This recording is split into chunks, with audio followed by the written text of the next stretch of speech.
my journey from director of rentals to cybersecurity threat intelligence was, couldn't have happened without Evolve. It couldn't have happened without the education that I got at Evolve, and then working with the other students and sort of getting other people's perspectives and learning from other people. I mean, it's just a massive amount of learning on a topic that I really knew next to nothing about. I mean, I'd always had a computer on my desk from the time I was like 11 or 12 years old, but I wasn't one of those kids that thought like, oh, how can I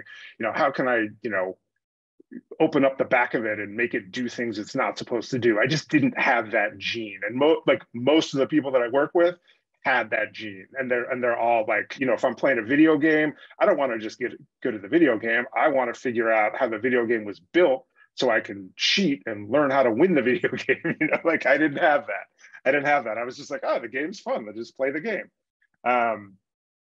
So just to give you a sense of like who your coworkers are going to be, like they're going to be the people that like opened up the back of the game, and maybe some of the students are too.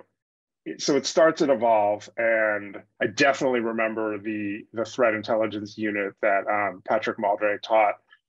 He was an excellent instructor and just presented the information in a really clear and concise way. And it absolutely resonated with me as like, oh, that's what I want to do.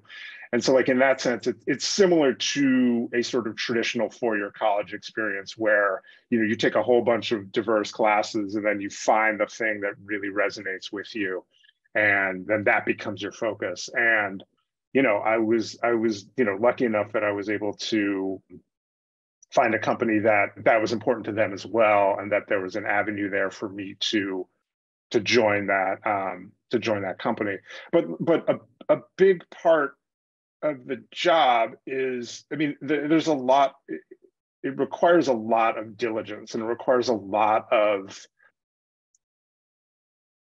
sometimes the work isn't that intellectually stimulating. Like there's just no other way to put it. Like sometimes you're just, scrolling through log files, looking for things that are incorrect, or looking for things that are clues. And it can be tedious. Like there's no question. Like there's definitely parts of the job that are, that are tedious. You are working in the service of a larger goal. So you try to keep that in mind. And you find other ways to just sort of try to make it interesting for yourself. But, I mean, I just sort of look at it like I am starting a new career, and I'm, 2 years into my career.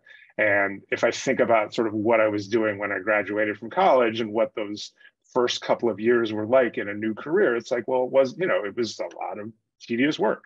So I just try to make that equation and make it make sense to me as someone who, is definitely on the older end of the spectrum when it comes to starting a new career in a new field.